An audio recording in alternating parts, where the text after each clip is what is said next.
¿Puedo comer lo que te sobró? La vocecita rompió el murmullo elegante del restaurante Álvarez, el lugar más exclusivo de Madrid. Otavio Luis levantó la vista de su plato de cordero apenas probado. Frente a él, una niña de no más de 10 años lo miraba con ojos que parecían demasiado viejos para su rostro. Su ropa estaba sucia, sus mejillas hundidas. Las manos temblaban mientras las mantenía juntas, como rezando. «Disculpa», dijo Otavio, no con crueldad, con sorpresa. El mesero apareció de inmediato. «Señor Luis, mil disculpas, esto no debería...» «Espera», interrumpió Otavio. Miró a la niña. Realmente la miró. Había algo en sus ojos. Miedo, sí, pero también dignidad. «¿Cómo entraste aquí?» «Por la cocina», susurró ella. «Esperé a que nadie mirara. Lo siento, tengo mucha hambre». El restaurante completo los observaba ahora. Mujeres con vestidos de diseñador, hombres con relojes que costaban más que un auto, y en el centro, esta niña descalza pidiendo sobras. «¿Cuándo fue la última vez que comiste?», preguntó Otavio. «Ayer, creo. Encontré medio pan en la basura cerca del parque». Algo se movió en el pecho de Otavio. Él conocía el hambre. Hacía muchos años, sí, pero la conocía. «Siéntate», dijo, señalando la silla vacía frente a él. El mesero abrió la boca. Las miradas de los otros comensales se volvieron más intensas. Alguien murmuró algo sobre inaceptable. «Dije que se siente», repitió Otavio más firme. La niña no se movió. «No puedo ensuciar tu silla, está muy limpia».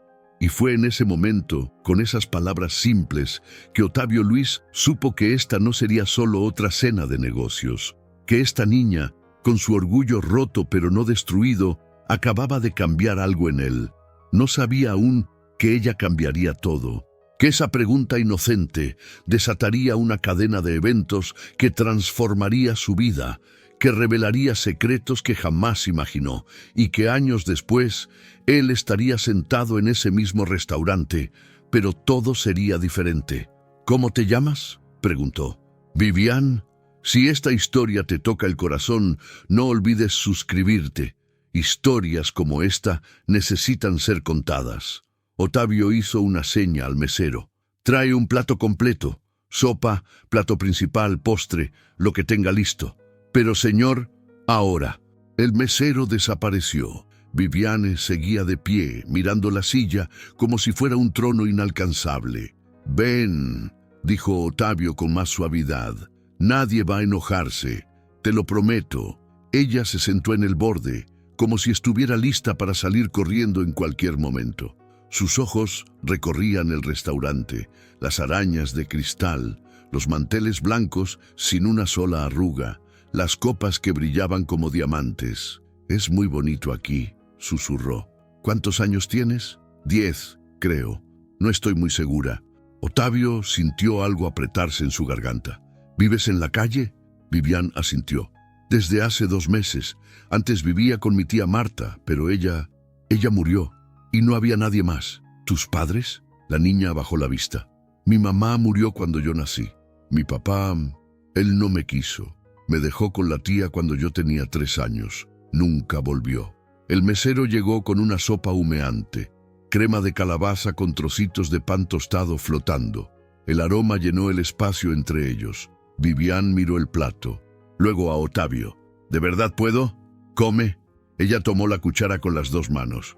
La primera cucharada casi la hace llorar. Cerró los ojos. Una lágrima rodó por su mejilla sucia. «Despacio», dijo Otavio. «Nadie te la va a quitar». Pero ella no podía ir despacio. El hambre era más fuerte.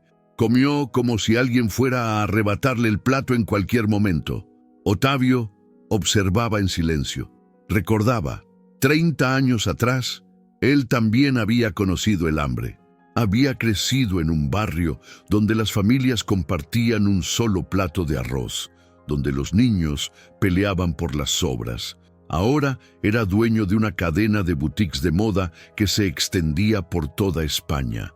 Otavio Luis Moda estaba en cada centro comercial importante de Madrid, Barcelona, Valencia, Millones en ventas, portadas de revistas, invitaciones a eventos donde servían champán que costaba más que el salario mensual de sus empleados. Pero mirando a esta niña devorar sopa, todo ese éxito le parecía vacío. «Vivian», dijo cuando ella terminó el plato.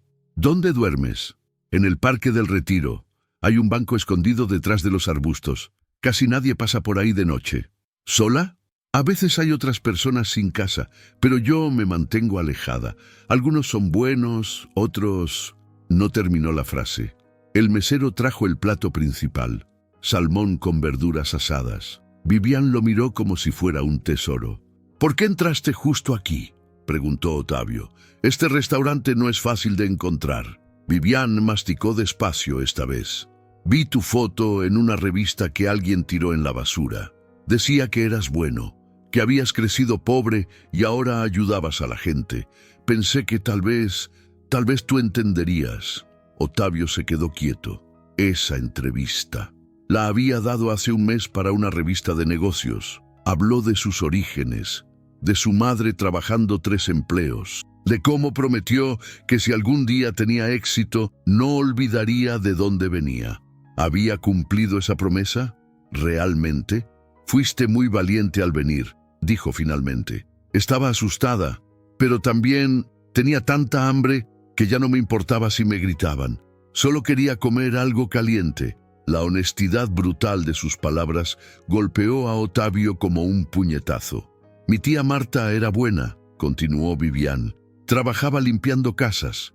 No teníamos mucho, pero siempre comíamos. Ella me llevaba a la escuela todos los días. Decía que la educación era lo único que nadie me podría quitar». «¿Ya no vas a la escuela?».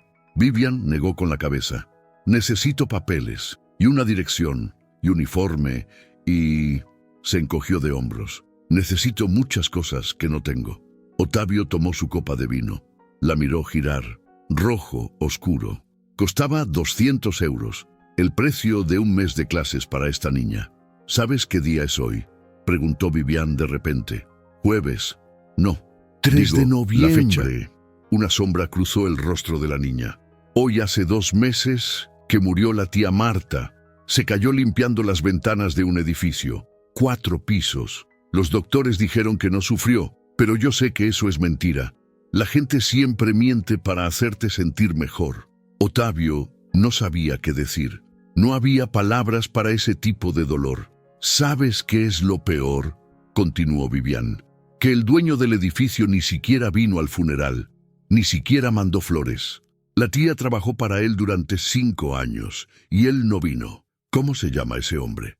«No sé, solo sé que tiene muchos edificios en Madrid. La tía decía que era rico, muy rico».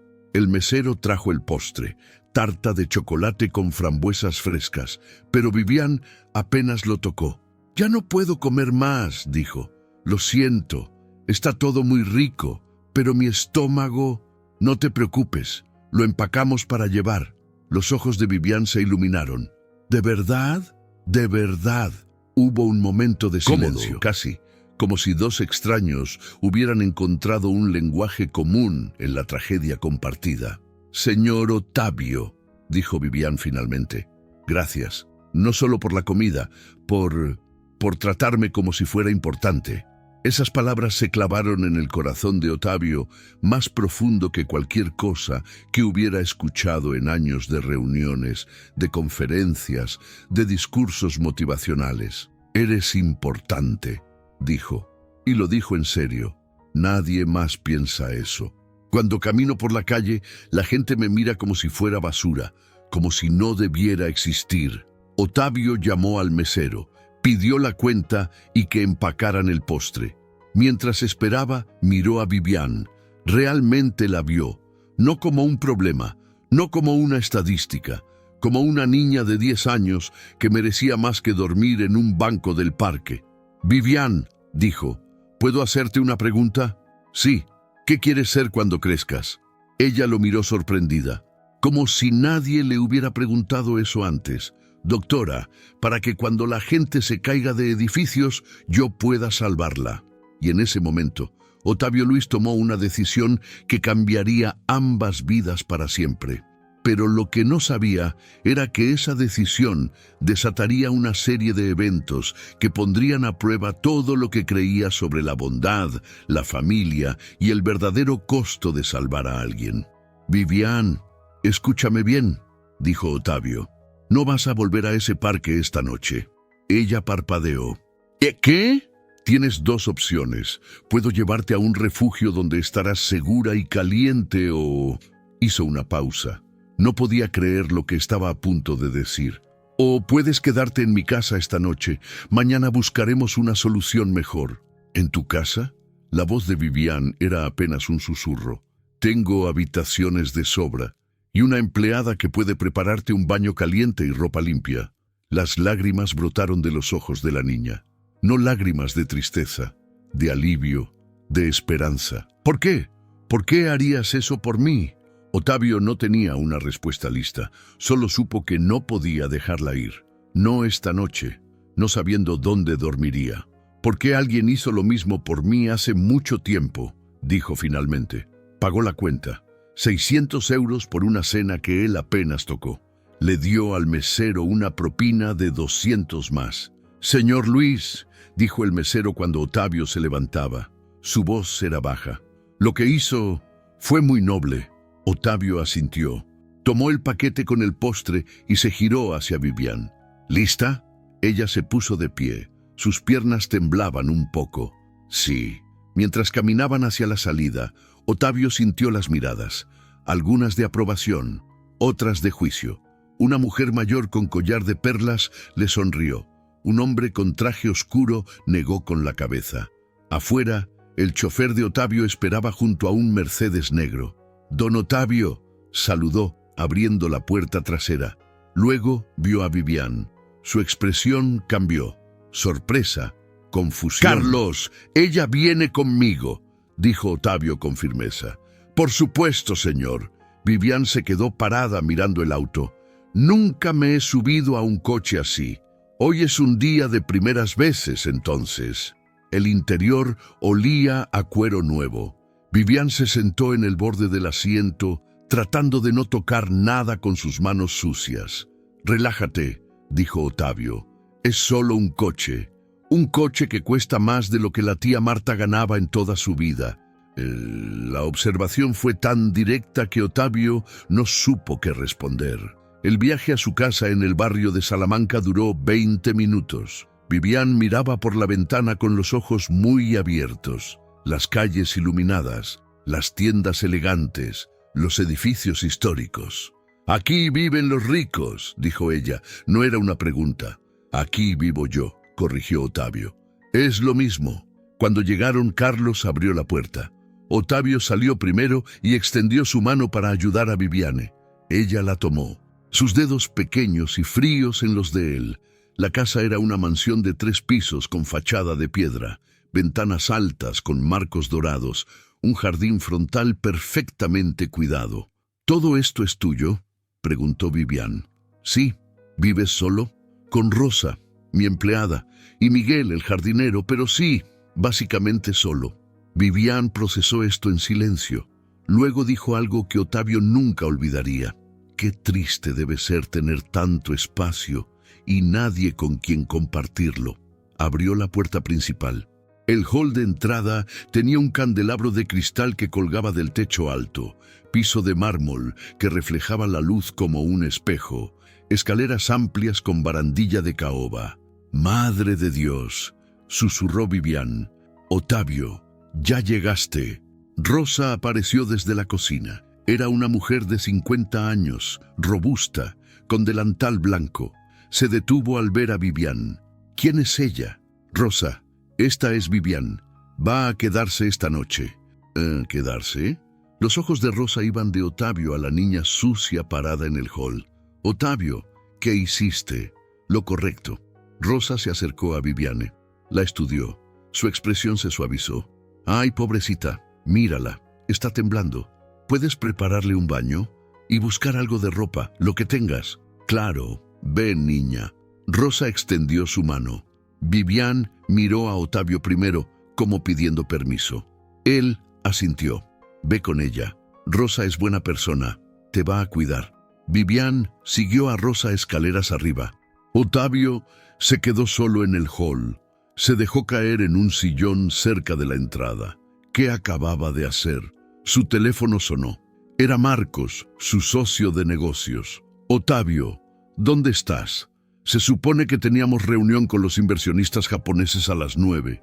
Se había olvidado completamente. Marcos, lo siento. Surgió algo urgente. ¿Más urgente que cerrar un contrato de 3 millones de euros? ¿Qué pasó? Es complicado. Siempre es complicado contigo últimamente. ¿Estás bien? Estoy bien. Mira, reprograma la reunión. Les enviaré un mensaje personalmente disculpándome. Otavio, mañana hablamos. Colgó. Arriba, escuchó agua corriendo. Voces suaves. Rosa hablándole a Vivian con ese tono maternal que usaba cuando algo le importaba de verdad. Otavio cerró los ojos. Recordó la primera vez que él tuvo un baño caliente de verdad. Tenía 15 años. Había conseguido trabajo lavando platos en un restaurante. El dueño, don Felipe, lo dejó usar la ducha del personal después de un turno particularmente largo. El agua caliente había sido como magia, como si lavara no solo la suciedad, sino también la vergüenza, la invisibilidad, el peso de ser nadie. Don Felipe fue quien le pagó las clases nocturnas, quien lo ayudó a conseguir sus primeros documentos, quien creyó en él cuando nadie más lo hizo, y cuando don Felipe murió, 5 años después, Otavio lloró como si hubiera perdido a un padre. Porque alguien hizo lo mismo por mí, había dicho en el restaurante, pero ¿de verdad estaba haciendo lo mismo? ¿O solo estaba jugando a ser salvador por una noche para sentirse mejor consigo mismo? Media hora después, Vivian bajó las escaleras. Estaba irreconocible, cabello limpio y peinado, cara rosada y brillante. Vestía un pijama demasiado grande que claramente era de rosa. Sus pies descalzos hacían apenas ruido en el mármol. «Te ves diferente», dijo Otavio. «Me siento diferente». Se tocó el cabello tímidamente. Rosa me puso champú que huele a flores y me cepilló el pelo. Dice que tengo pelo bonito debajo de toda la mugre. Tiene razón. Vivian se sentó en el sillón frente a él. Por primera vez, sin la capa de suciedad y miedo, Otavio pudo ver realmente su rostro. Ojos color miel, pecas en la nariz, una cicatriz pequeña en la ceja izquierda. «¿Cómo te hiciste eso?», preguntó, señalando la cicatriz. «Un niño en la escuela me empujó. Dijo que apestaba, que mi ropa era de pobre. ¿Y qué hiciste?». «Le pegué». Una sonrisa pequeña apareció en sus labios. «La tía Marta se enojó mucho. Me castigó. Pero después, cuando estábamos solas, me dijo que estaba orgullosa de que me defendiera». Rosa entró con una bandeja, leche caliente y galletas. «Come un poco más», dijo. «Estás muy flaca. Ya comí mucho en el restaurante. Eso fue hace horas. Y además, nunca es suficiente. Créeme». Rosa le guiñó un ojo. Mientras Vivian bebía la leche, Otavio y Rosa intercambiaron miradas. Rosa levantó las cejas. Otavio supo exactamente qué preguntaba. «¿Y ahora qué?». «Vivian», dijo Otavio, «mañana vamos a ir a hablar con algunas personas, trabajadores sociales, tal vez un abogado». El rostro de la niña se ensombreció. «Van a llevarme a un orfanato. Van a ayudarnos a encontrar la mejor solución para ti». «Ya sé cuál es la mejor solución». Su voz se volvió más firme. «Que me dejen vivir sola. Puedo cuidarme. Lo he estado haciendo estos 2 meses. Tienes 10 años. La tía Marta empezó a trabajar a los 9. Eso era diferente». «¿Por qué? ¿Porque fue hace mucho tiempo? ¿Porque ahora hay leyes?». Vivian dejó la taza en la mesa con un golpe. «Las leyes no me ayudaron cuando ella murió. Las leyes no me dieron un lugar donde dormir. Las leyes no me dieron comida». El fuego en sus ojos sorprendió a Otavio. Esta no era solo una niña vulnerable, era una luchadora. «Tienes razón», dijo finalmente. «El sistema falló contigo, pero eso no significa que debemos rendirnos con él. Significa que debemos ser más inteligentes». «¿Qué quieres decir?». Otavio se inclinó hacia adelante. «Significa que vamos a asegurarnos de que tengas lo que necesitas. Educación, un lugar seguro, oportunidades, pero para eso necesito tu confianza. ¿Puedes confiar en mí? Vivian lo miró por un largo momento, buscando algo en su rostro. Mentiras, verdad, intenciones ocultas.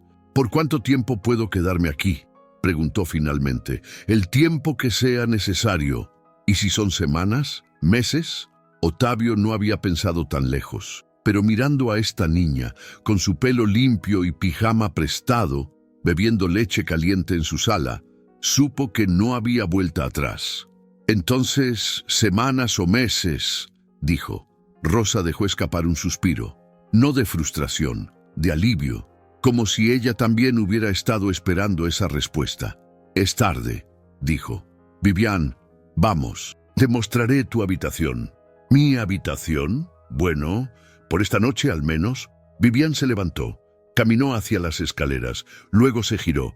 Señor Ottavio, solo Ottavio está bien. Ottavio, probó el nombre. Gracias por todo. Prometo que no seré un problema. No eres un problema, nunca lo fuiste. Después de que subieron, Ottavio se quedó solo en la sala. El silencio de la casa grande lo rodeaba, pero por primera vez en años no se sintió vacío. Se sintió lleno, lleno de propósito, de responsabilidad, de algo que no había sentido desde que don Felipe murió. Esperanza. Lo que Ottavio no sabía era que en menos de 24 horas esa esperanza sería puesta a prueba de una manera que nunca imaginó, y que la simple decisión de ayudar a una niña desataría secretos que cambiarían todo lo que creía saber sobre su propia vida. La mañana llegó con sol brillante entrando por las ventanas. Ottavio se despertó en el sofá de su estudio. No había podido dormir bien. Su mente daba vueltas sobre qué hacer, cómo ayudar, qué pasos seguir. Escuchó ruidos en la cocina, voces, Rosa y Vivian. Se levantó y bajó. La escena lo detuvo en la puerta. Vivian estaba sentada en la isla de la cocina, con un plato de huevos revueltos frente a ella. Llevaba ropa que Rosa debió haberle dado, una camiseta blanca demasiado grande y pantalones de chándal enrollados en los tobillos. «Buenos días», dijo Rosa. «Hay café recién hecho». «Gracias». Ottavio se sirvió una taza. Miró a Vivian. «¿Dormiste bien?» Ella asintió. «La cama es muy suave. Casi me caigo 2 veces». Rosa rió. «Dice que nunca había dormido en una cama así. La tía Marta tenía un colchón en el piso, pero era cómodo. Ella siempre me daba la mejor parte, donde no había resortes rotos». Ottavio bebió su café en silencio. Cada detalle que Vivian compartía era como un cristal cortando su conciencia. ¿Cuántos niños había en Madrid durmiendo en colchones con resortes rotos? ¿Cuántos buscaban comida en la basura? Su teléfono sonó. Marcos otra vez. «Disculpa», dijo Ottavio saliendo al pasillo. «¿Ahora sí puedes hablar?», preguntó Marcos. Su tono era tenso. «Sí, perdón por anoche. Los japoneses están furiosos. Dijeron que es falta de respeto, que tal vez deberíamos buscar otro socio. Voy a arreglarlo». «¿Qué pasó, Ottavio? Esto no es normal en ti». Ottavio miró hacia la cocina. Viviane estaba contándole algo a Rosa, moviendo las manos animadamente. «Encontré a alguien que necesita ayuda. Una mujer, una niña». Silencio del otro lado. Luego, «¿Qué? Es largo de explicar. Te cuento después. Ahora necesito hacer algunas llamadas». «Ottavio, sé que tienes buen corazón, pero no puedes salvar a todos». «No estoy tratando de salvar a todos, solo a esta». Colgó antes de que Marcos pudiera responder.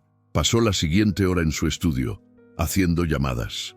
Primero a Laura Mendoza, una abogada especializada en casos de menores. Luego a servicios sociales. Cada llamada lo frustraba más. «El proceso puede tardar meses», decía Laura. «Necesitamos documentos, pruebas, investigación del caso». «¿Y mientras tanto?» «Mientras tanto, técnicamente debería estar en un centro de acogida temporal». «No». La palabra salió más fuerte de lo que pretendía. «Ella se queda aquí». «Ottavio, legalmente».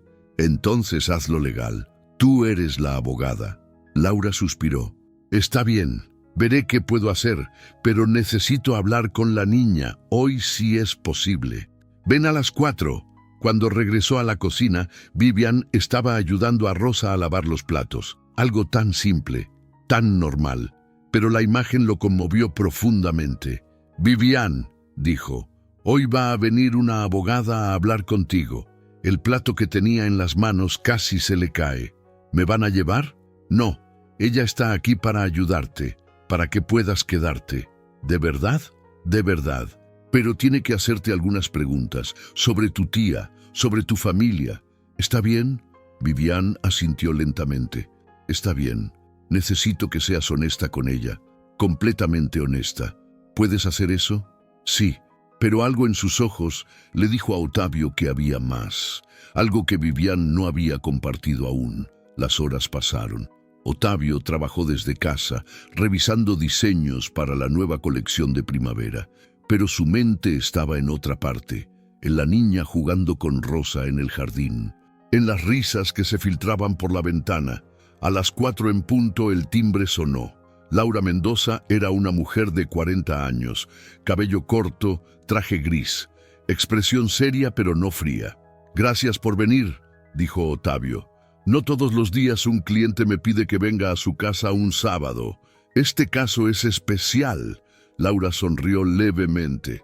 «Todos lo son». Entraron a la sala. Vivian estaba sentada en el sofá nerviosa. Rosa le había puesto un vestido azul que le quedaba un poco grande, pero se veía dulce. «Hola, Vivian», dijo Laura, sentándose frente a ella.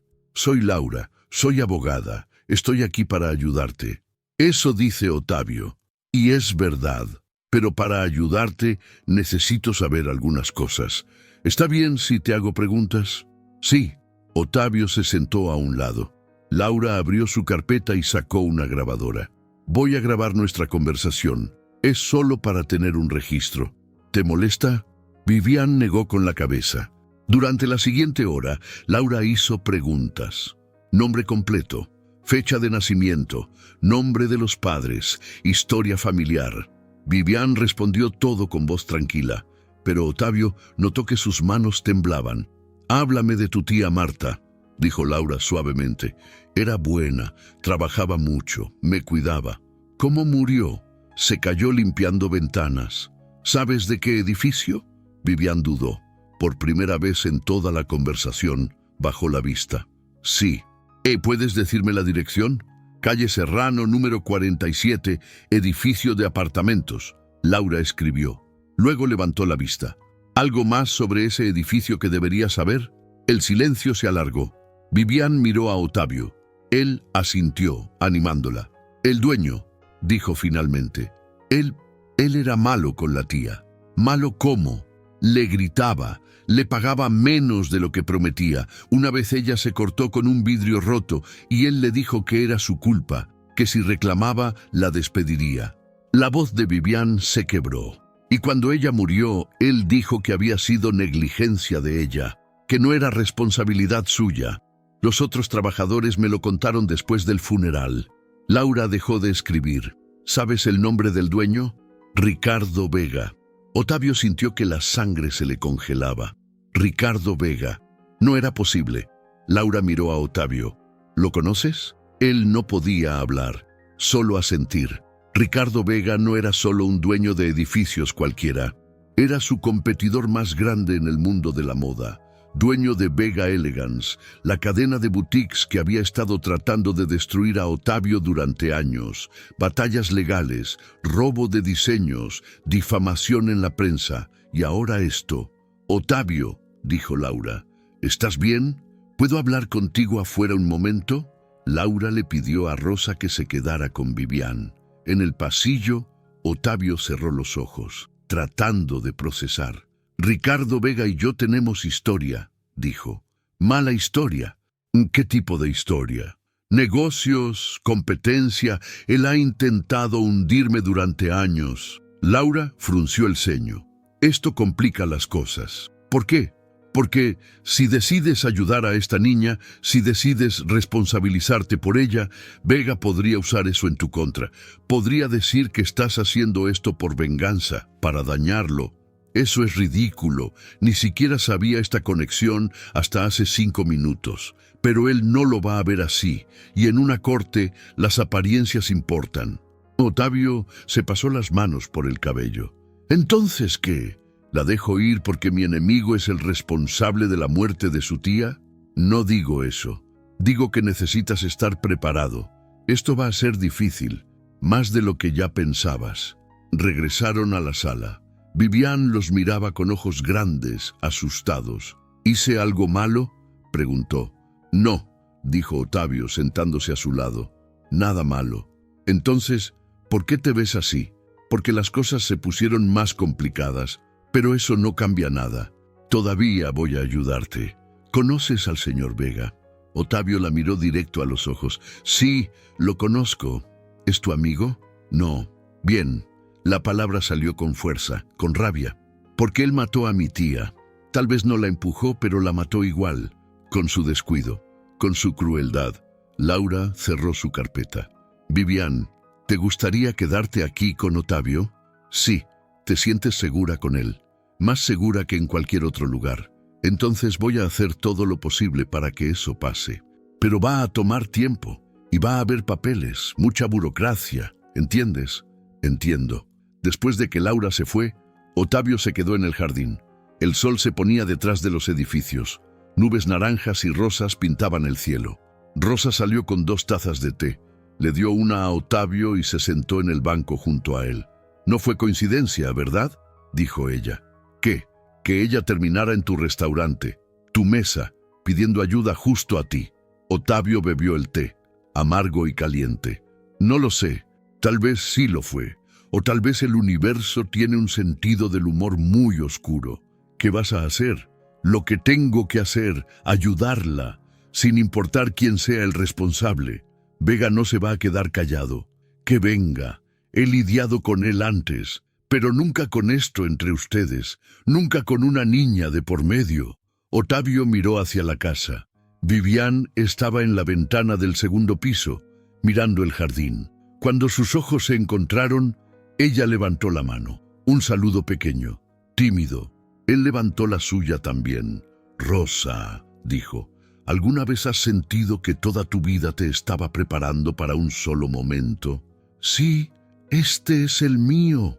Lo que Otavio no sabía era que Ricardo Vega ya sabía sobre Viviane, que había estado esperando este momento, y que lo que parecía un acto de bondad estaba a punto de convertirse en la batalla más peligrosa de su vida, porque algunos secretos, una vez descubiertos, no pueden volver a enterrarse. Y la conexión entre Otavio, Viviane y Ricardo Vega era mucho más profunda de lo que cualquiera de ellos imaginaba. La noticia se propagó rápido en los círculos de negocios de Madrid. No de la forma que Otavio esperaba, sino de una mucho más complicada. 2 días después de la visita de Laura, Marcos llegó a la casa sin aviso previo. Rosa lo dejó pasar, preocupada.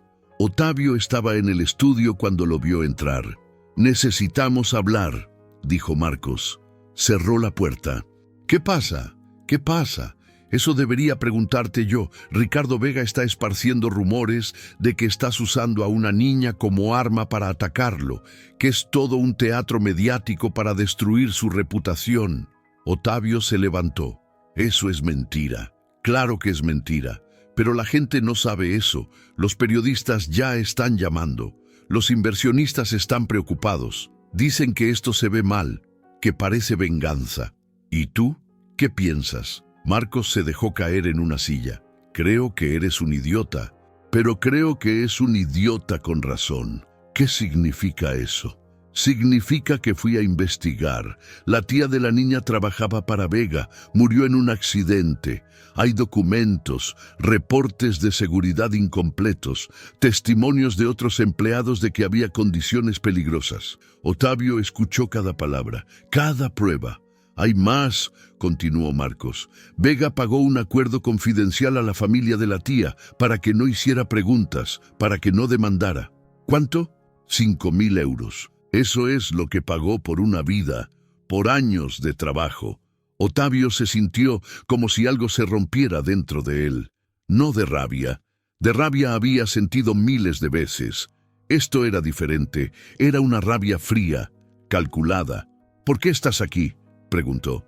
Para ayudarte, porque aunque seas un idiota, eres mi amigo, y porque Vega se merece que le caiga encima el peso de lo que ha hecho. No quiero destruir a Vega. Sí que quieres. No, quiero ayudar a Vivian. Eso es todo. Marcos se levantó. Está bien si te mientes a ti mismo, pero no me mientas a mí. Yo te conozco desde hace 20 años, Otavio. Vi tu cara cuando dijiste el nombre. Vi cómo tu mano se convirtió en puño. Esto dejó de ser sobre la niña hace 2 días. No es verdad. ¿Quieres saber lo que pienso? Creo que lo que estás haciendo es lo correcto, pero creo que también estás buscando la forma de hacer pagar a Vega, y eso te va a costar. Otavio no respondió, porque Marcos tenía razón. Parte de él quería destruir a Ricardo Vega, quería que el mundo supiera qué clase de hombre era, pero ¿a qué costo? Esa noche, Otavio no bajó a cenar con Vivian y Rosa. Se quedó en su estudio, en la oscuridad pensando. Viviane tocó la puerta alrededor de las 9. ¿Puedo pasar?, preguntó. ¡Claro! Ella entró con un vaso de leche en las manos. Rosa dijo que te trajera esto, que no podías pasar toda la noche sin comer. Otavio sonrió, típico de Rosa. Vivian se sentó en el sofá frente a su escritorio. No dijo nada durante un tiempo, solo observaba. «¿Estás pensando en el señor Vega?», dijo finalmente. «Sí. ¿Va a pasar algo?». Otavio no supo cómo responder. No podía mentirle. No a ella. Tal vez, probablemente. Vega no es una persona que se siente feliz cuando la exposición. ¿Qué va a hacer? No estoy seguro. Vivian bebió de su vaso. La tía Marta tenía miedo de él. Decía que tenía conexiones, que si ella causaba problemas, podía arruinarla. ¿De qué tipo de conexiones hablaba? No lo sé, pero había un hombre que venía a ver a Vega. La tía lo llamaba el inspector. Decía que le pagaba para que revisara los reportes de seguridad, para asegurarse de que nadie pudiera demandarlo. Otavio sintió que su estómago se hundía. Corrupción, no solo negligencia, corrupción activa. Viviane, ¿el inspector tenía un nombre? Carlos, creo, pero la tía tenía miedo de hablar de él. Decía que era peligroso saber demasiado. Al día siguiente, Otavio se reunió con Laura en su oficina. Le contó todo lo que Viviane había dicho. La reacción de Laura fue inmediata. «Esto es mayor que un simple accidente laboral», dijo. «Si hay corrupción oficial, eso es un delito federal. ¿Qué hacemos? Reportamos. Pero, Otavio, una vez que hagamos esto, no hay vuelta atrás. Vega va a contraatacar, va a intentar destruirte». ¿Con qué? Laura sonrió sin humor. Con lo que sea. Abogados costosos, denuncias, acusaciones, gente que no sabías que podía volverse en tu contra. Esa noche, Otavio convocó a su equipo de la empresa. Marcos, su gerente de recursos humanos, su contador. Les contó todo, no la versión simplificada, la versión completa. «Si esto sale a la luz, va a ser caótico», dijo Marcos. «Los medios van a amarla. Historia de pobre niña, magnate malvado, pero también te van a examinar a ti. Van a buscar cualquier cosa que puedan usar en tu contra». «¿Tienes esqueletos en el closet?», preguntó Rosa. Ella se había colado a la reunión. Todos se giraron a mirarla. «¿Qué? Alguien tenía que preguntar lo obvio». Otavio pensó, realmente pensó. Había hecho dinero rápido cuando era más joven. Había cortado esquinas. Había hecho cosas que podrían considerarse grises moralmente. «Nada que pueda probarse», dijo finalmente. «Pero hay cosas», continuó Rosa. «Hay cosas. Entonces Vega las encontrará y las usará. Es lo que hace la gente como él». 3 días después, la primera acusación llegó. Un artículo en un periódico digital acusando a Otavio Luis de discriminación laboral. Una ex empleada decía que la había despedido por estar embarazada. Ella demandaba compensación. Otavio nunca la había despedido. La mujer había renunciado, pero Vega había pagado para que ella dijera lo contrario. Laura manejó la situación. Documentos probando la renuncia voluntaria. referencias de otros empleados testificando. Pero el daño ya estaba hecho. Las redes sociales estallaron. Otavio Luis es un explotador, magnate abusador. Rosa encontró a Otavio en el jardín tratando de no explotar. ¿Cómo supo ella mis nombres de usuarios?, preguntaba la gente online. ¿Cómo consiguió pruebas? Porque claro que la empleada tenía capturas de pantalla, correos que podían parecer evidencia si se sacaban de contexto. Vega estaba jugando sucio y apenas había empezado. Esa noche, Vivian escuchó en la televisión sobre la acusación. Otavio estaba en su habitación cuando ella entró, llorando. ¿Es verdad? ¿Despediste a una mujer porque estaba embarazada? No, es una mentira. Pero la gente prefiere creer mentiras que suenan interesantes que verdades aburridas. ¿Porque el señor Vega puso dinero en la mentira? Otavio asintió. Vivian se sentó en su cama. Su pequeño cuerpo temblaba. Es mi culpa. Si yo no hubiera contado lo de mi tía, nada de esto pasaría. No, nada de esto es tu culpa. Esto es culpa de Vega, de su avaricia, de su maldad. Va a ganar. Otavio no respondió inmediatamente. No, no va a ganar, porque tengo algo que él no esperaba. ¿Qué? Gente que me cree, gente que sabe quién soy realmente. Pero mientras lo decía, Otavio no estaba completamente seguro. Las mentiras repetidas 1000 veces se convertían en verdad. Los escándalos tenían vida propia. Una vez que empezaban, los detenías solo si tenías mayor escándalo aún. Y Vega estaba apenas comenzando. Al día siguiente, Marcos llegó con más noticias, malas noticias. Ricardo Vega acaba de hacer una conferencia de prensa. Dice que tú estás exagerando el accidente de la tía de Vivian para lavar tu imagen. Dice que has estado usando a la niña como herramienta de marketing. Dijo que soy un explotador de niños. Lo insinuó con cuidado, legalmente prudente, pero el mensaje está claro. Otavio se dio cuenta en ese momento de que había subestimado a su enemigo. Vega no era un empresario competitivo, era un depredador que sabía exactamente dónde atacar para causar máximo daño. Y lo peor era que algo de lo que decía resonaba con la gente. ¿Acaso Otavio estaba usando a Viviane? ¿Realmente sus motivos eran puros? ¿O era solo un hombre rico jugando a ser salvador? Esas preguntas se harían viral. Lo que Otavio no sabía era que esta era solo la primer fase del ataque de Vega, que hay cosas peor que los escándalos mediáticos, cosas que amenazaban la propia vida de Vivian. Una semana después de la conferencia de prensa de Vega, alguien tocó la puerta de la casa de Otavio. Fue un viernes por la tarde. Rosa respondió. ¿Vive aquí Vivian Cortés?, preguntó el hombre. Era oficial del gobierno, trabajador social, llevaba un portafolios bajo el brazo y una expresión que no dejaba lugar para negociaciones. Rosa llamó a Otavio. Él bajó las escaleras sintiendo que caía. «Soy Felipe Rodríguez, del Departamento de Servicios Sociales», dijo el hombre. «Necesito hablar con la menor y con su tutor legal». «Yo soy su tutor de facto», respondió Otavio. «¿Qué pasa?» «Hemos recibido una denuncia. Alguien reportó que una niña estaba siendo retenida aquí contra su voluntad, que posiblemente estaba siendo explotada». El mundo de Otavio se detuvo. «Eso es absurdo. La niña está aquí voluntariamente. Estamos en proceso de adopción legal. Aún así, necesito verificar, por protocolo, ¿dónde está Vivian?». Otavio la llamó. Vivian bajó, nerviosa. Cuando vio al trabajador social, se puso pálida. «Vivian, ¿quién es este señor?», preguntó Felipe con tono suave. «Profesional.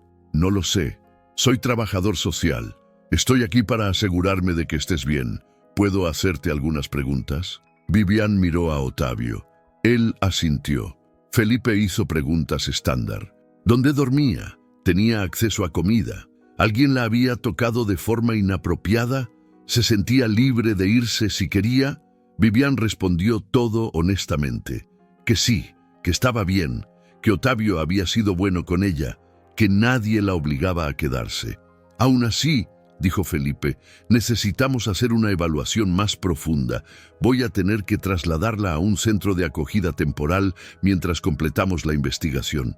¿Qué?, exclamó Ottavio. ¿Por qué? Es procedimiento estándar cuando hay una denuncia. No es personal, son las reglas. ¿Quién la denunció? No puedo revelar eso. Confidencialidad. Pero Ottavio lo sabía. Vega. Tenía que ser Vega. No solo quería atacar su reputación, quería quitarle lo único que ahora importaba. Vivian se puso de pie. ¿Me van a llevar? Sí, cariño. Es solo temporal, mientras completamos el papeleo. Las manos de Vivian empezaron a temblar. Su respiración se aceleró. Rosa corrió a sostenerla. «Respirar», dijo Rosa. «Respira conmigo lentamente». «No quiero irme», susurró Vivian. «Por favor, aquí estoy segura». Ottavio se acercó a Felipe. «Déjala esta noche. Llévate a alguien conmigo si quieres. Rosa, mi abogada, pero déjala una noche más». «No puedo». «Puedes. Eres trabajador social, no policía. Ella es una niña traumatizada. Una noche más no va a matar a nadie». Felipe consideró. «Una noche, pero mañana a las 9 de la mañana yo vuelvo y ella se viene conmigo». Esa noche fue la peor de la vida de Ottavio. Vivian no quería estar sola. Se sentó en la sala con Rosa y Ottavio, en silencio, solo mirando. A las 10 de la noche, Ottavio llamó a Laura. «¿Qué podemos hacer?», preguntó. «Presentar un recurso ante el juez, argumentar que la acogida temporal no es necesaria. Pero, Ottavio, vamos a necesitar algo, una razón mayor». «¿Qué tipo de razón?». «Una familia biológica. Si hay un pariente que quiera quedarse con ella, eso es diferente. O si tú eres el responsable legal oficial, es diferente. ¿Has completado los papeles de adopción?». «No. Dijimos que tardaría meses». «Entonces sí que tardaría. Pero podemos agilizarlo. Podemos ir al juez el lunes, pedir una orden de custodia de emergencia. Hay posibilidades. 50 y 50. Depende del juez. Pero, Ottavio, hay algo más que necesitas saber». «¿Qué?». «Vega tiene conexiones, gente en el gobierno. Si él quiere complicar las cosas, puede hacerlo». El Ottavio se dio cuenta de lo ingenuo que había sido. Pensó que con dinero y buenas intenciones las cosas se resolvían. No se había dado cuenta de que Vega jugaba un juego completamente diferente. Un juego donde los tribunales eran teatros y los jueces actores. A la mañana siguiente, antes de que Felipe llegara, Ottavio se sentó con Viviane. «Voy a arreglarlo», dijo. «¿Cómo?». «No lo sé todavía, pero te lo prometo». «¿Y si no puedes?». Ottavio no respondió, porque la verdad era que podía no poder. Que Vega tal vez era demasiado poderoso, que tal vez todo lo que había hecho era simplemente retrasar lo inevitable. Felipe llegó a las 9 en punto. Traía a una asistente. Tenían un auto esperando afuera. Vivian empacó sus pocas pertenencias. El vestido azul que Rosa le había dado, ropa nueva, una foto que Ottavio le había comprado de ella y Rosa en el jardín. «¿Cuándo voy a volver?», preguntó. «Pronto», dijo Ottavio. «Te lo prometo». Vio el auto alejarse. Vio a Vivian mirando por la ventana trasera hasta que doblaron la esquina. Entonces Ottavio se derrumbó. Literalmente, se cayó de rodillas en el piso del hall. Rosa lo sostuvo mientras él lloraba. Lloraba por la injusticia, por el fracaso, por haber creído que podía cambiar el sistema simplemente con dinero y buena voluntad. Marcos llegó una hora después. «Acabo de hablar con mis contactos», dijo. «Vega ha estado comprando personas, jueces, trabajadores sociales, policías. Él quiere asegurarse de que cuando Vivian testifique sobre la muerte de su tía, nadie la crea». ¿Testifique? Eventualmente, si esto va a juicio. Ella es la única testiga que puede conectar a Vega con el inspector Carlos, que pueden conectar a Vega con la corrupción oficial. Entonces, esta no es una denuncia casual, es un secuestro legalizado. Técnicamente no, pero sí, es así. Ottavio miró su teléfono. 100 mensajes de medios pidiendo comentarios. 30 de inversionistas amenazando retirar su dinero. 5 de empleados, diciendo que renunciaban porque trabajar para él estaba afectando sus empleos anteriores. Vega estaba quemando todo lo que tocaba. ¿Qué hago?, preguntó Otavio. ¿Qué quieres hacer? Quiero llenarle la boca de dinero a alguien. Quiero contratar abogados que comen abogados. Quiero destruirlo completamente. Pero eso no va a traer a Vivian de vuelta, dijo Rosa. No, pero tal vez evite que la use Vega. Tal vez evite que ella esté en peligro, porque eso era lo que Otavio no decía en voz alta, lo que lo mantenía despierto. Si Vega estaba dispuesto a gastar tanto dinero, tanto esfuerzo, para sacar a Vivian de su casa, era porque ella era un peligro, porque sabía algo, o iba a saber algo. Y las personas que sabían demasiado en un mundo donde Vega tenía poder, no siempre terminaban bien. Esa noche, Otavio recibió una llamada. Era Laura. ¿Dónde está Vivian ahora?, preguntó. En un centro de acogida. ¿Por qué? Porque acabo de recibir una llamada anónima. Alguien que dice que tiene información sobre lo que pasó con la tía de Vivian.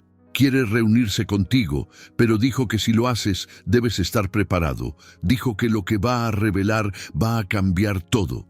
¿Quién es? No lo sé, pero Otavio, sus palabras exactas fueron: él no sabe con quién está jugando, y Vivian está en peligro.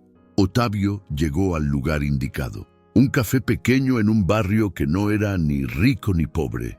Un lugar donde nadie lo reconocería. Laura le había dado la información hace una hora. Instrucciones precisas. Sentarse en la mesa del rincón. Pedir un café. Esperar. A las 8 de la noche, un hombre se sentó frente a él. 60 años, barba gris, ropa de trabajador. Sus ojos eran los de alguien que había visto demasiado. «Mi nombre es Héctor», dijo. «Trabajé para Ricardo Vega durante 15 años. ¿Por qué me estás contando esto?»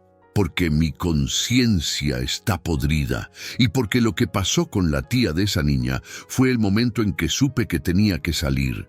Héctor miró alrededor. Se cercioró de que nadie escuchaba.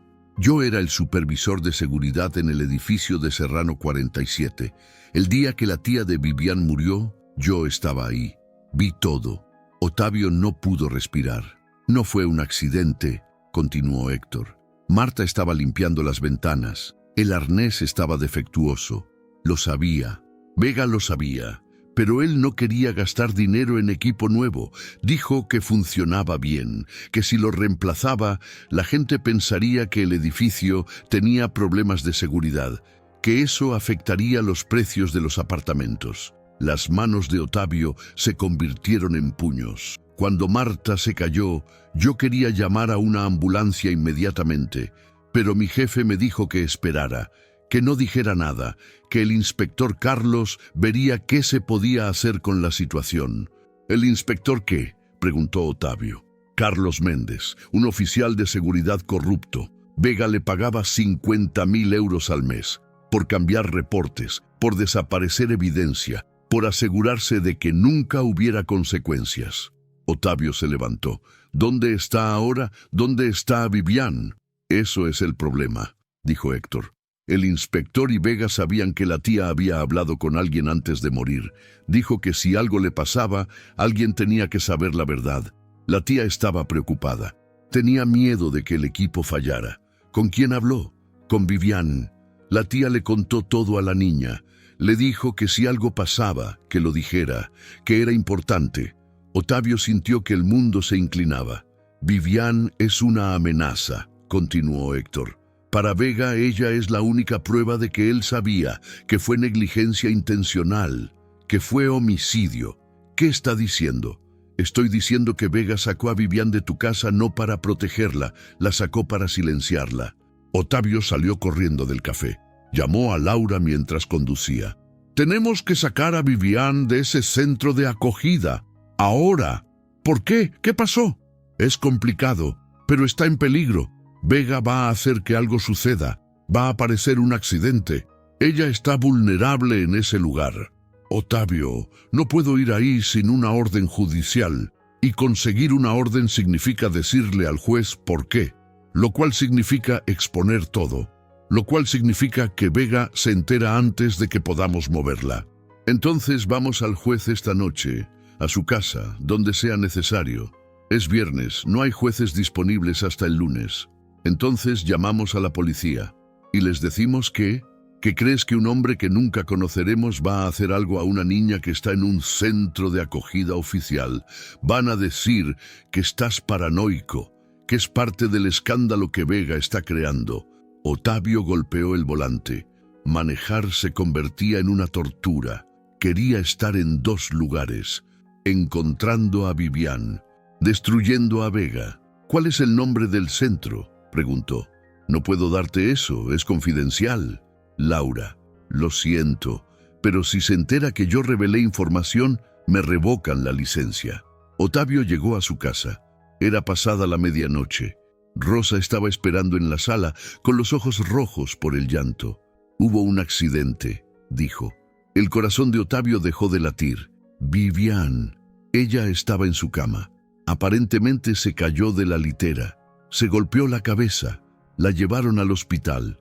Otavio se cayó. Literalmente se desplomó en el piso. Sus piernas no lo sostenían. Está viva, susurró. Sí, pero está en coma. Los doctores dijeron que es grave, que no saben si va a despertarse. Otavio fue al hospital. Enfrentó a la administración. Exigió saber qué había pasado. Un accidente simple, dijeron. Estas cosas suceden, especialmente con niños traumatizados. A veces los niños tienen pesadillas, se despiertan desorientados. Pero cuando Otavio vio a Vivian, con tubos en la nariz, conectada a máquinas que medían cada latido de su corazón, supo que no había sido un accidente.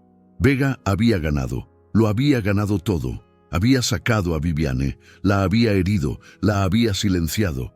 Y Otavio estaba de pie frente a su cama completamente impotente. Laura llegó al hospital alrededor de las 3 de la mañana. Su rostro era una mezcla de rabia y miedo. Hablé con el administrador del centro, dijo. Dicen que nadie vio nada, que todo sucedió durante la noche, que es responsabilidad de los padres o tutores si hay accidentes. Pero ella no es mi responsabilidad legal, yo no firmé nada todavía. Exactamente, lo cual significa que legalmente nadie es responsable, lo cual significa que nadie puede ser demandado. Otavio se giró hacia ella.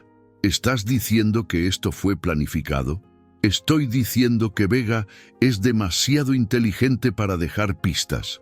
Todo esto parece lamentable, pero accidental, imposible de probar. El teléfono de Otavio sonó, un número privado.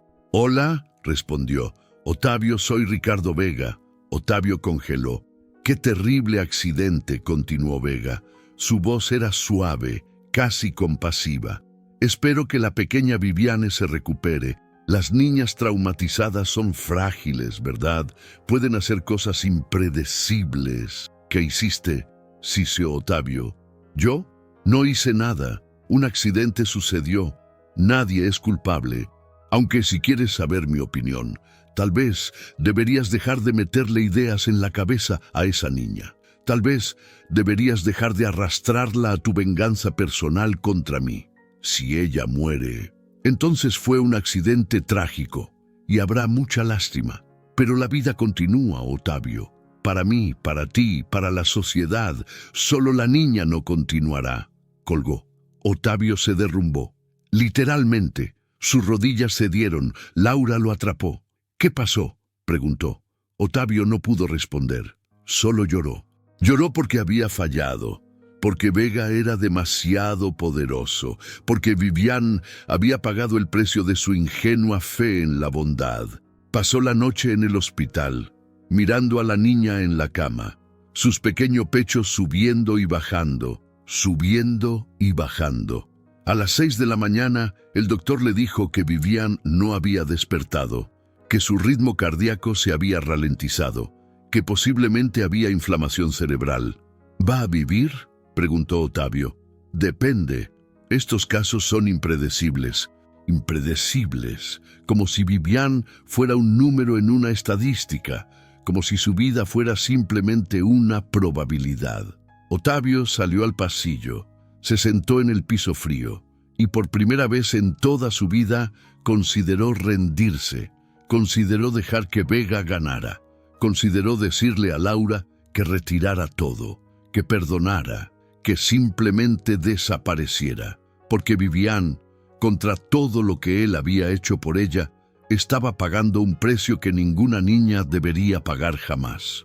Y Vega, en algún lugar de Madrid, probablemente estaba brindando con sus abogados, celebrando que había conseguido exactamente lo que quería. Silencio, obediencia, victoria. Si quieres saber cómo termina esta historia increíble, suscríbete ahora. No te pierdas el desenlace. La tarde del segundo día, Héctor volvió al hospital. Encontró a Otavio en la cafetería, sin dormir, sin comer, simplemente mirando una taza de café frío. «Necesitas levantarte», dijo Héctor. No era una pregunta. «¿Para qué? Perdí». «No perdiste hasta que aceptes que perdiste». Héctor se sentó, sacó un USB de su bolsillo. «Todo está aquí, reportes, mensajes de texto entre Vega y el inspector, fotos del equipo defectuoso, incluso un video de mi teléfono del día del accidente. Vi todo, grabé todo, porque sabía que algún día lo necesitaría». Otavio tomó el USB con manos temblorosas. «¿Por qué esperar hasta ahora?», preguntó. «Porque tenía miedo, porque tengo familia, porque Vega es peligroso». Héctor se inclinó hacia adelante.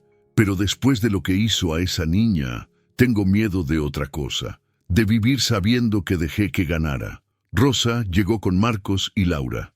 Habían traído comida, habían traído bebida, habían traído determinación. «Vimos el video», dijo Laura. «Es suficiente. No es perfecto, pero es suficiente para conseguir una orden de arresto». «¿Arresto por qué?», preguntó Otavio. «¿Negligencia culposa? Esos son máximo 3 años. Vega saldrá en 6 meses». «No solo por negligencia», continuó Laura, «también por conspiración, corrupción de oficial público, intento de obstrucción de justicia». «¿Tienen pruebas de todo eso?». «Las vamos a tener, porque vamos a confrontar al inspector Carlos, y él va a confesar». Marcos levantó su teléfono. «Llamé a algunos periodistas que conozco, verdaderos periodistas, no de los periódicos que Vega compra. He estado filtrando información, fotos, hechos. Mañana va a haber un reportaje masivo». «¿Qué tipo de reportaje?». «El tipo que destruye a hombres como Vega. Homicidio negligente, corrupción oficial, amenazas a menores. Todo sale». Rosa puso su mano en la de Otavio. «Ese inspector, ese Carlos, tiene familia, esposa, hijos. Cuando se entere de que Vega lo va a abandonar, cuando se dé cuenta de que su carrera está terminada, va a hablar. La gente siempre habla cuando se da cuenta de que está sola». «¿Y si no habla?», preguntó Otavio. «Entonces habla Héctor. Su testimonio más la evidencia en ese USB es suficiente para un juicio». Otavio se levantó. Por primera vez en 2 días se levantó realmente. Sintió sangre en sus venas. No solo sangre, propósito. «¿Cuándo?», preguntó. «El reportaje sale mañana a las 7 de la mañana», dijo Marcos. «1 hora después vamos a la fiscalía, con Héctor, con el USB, con todo». «¿Y Vega?». «Se va a despertar a un mundo que se está desmoronando. Sus abogados van a llamar, sus amigos van a desaparecer. Los que lo compraron van a negar todo. El sistema que lo protegía va a intentar salvarse a sí mismo». Laura se inclinó hacia adelante. «Vega cometió un error al pensar que eras débil, Otavio. No vio que tenías gente que te amaba, que estaba dispuesta a levantarse contigo. ¿Y si no funciona?», preguntó Otavio. «Funcionará», dijo Rosa, «porque la verdad siempre termina ganando. Solo a veces tarda más de lo que queremos». Esa noche Otavio se quedó en el hospital. Viviane seguía en coma. Su ritmo cardíaco había estabilizado, pero los doctores no ofrecían esperanza, solo incertidumbre.